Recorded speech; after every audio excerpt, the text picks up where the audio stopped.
Imaginez que vous êtes candidat. Vous savez que vous allez affronter quelqu'un dans quelques mois, mais votre adversaire n'a pas encore été désigné.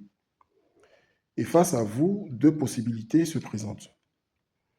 Le premier candidat est modéré, il peut séduire sa base, mais aussi aller chercher des électeurs au centre, c'est-à-dire au-delà de sa base.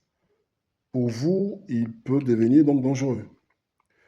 Le second est beaucoup plus clivant, il mobilise très bien dans son camp, mais vous pensez qu'il aura du mal à convaincre au-delà de son camp. Alors, si vous pouviez choisir, lequel préfériez-vous affronter?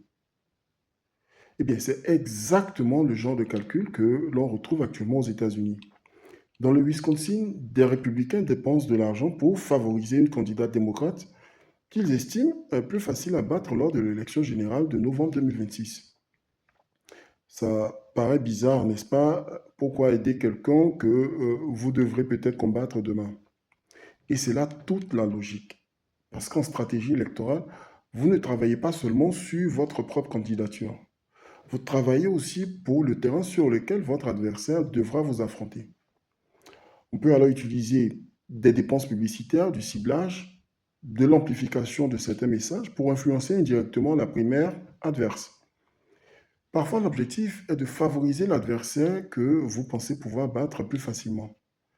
Mais si vous êtes candidat, retenez bien une chose. Cette stratégie est extrêmement risquée parce que le candidat que vous pensiez faible peut créer une dynamique, élargir sa base et finalement devenir beaucoup plus dangereux que prévu.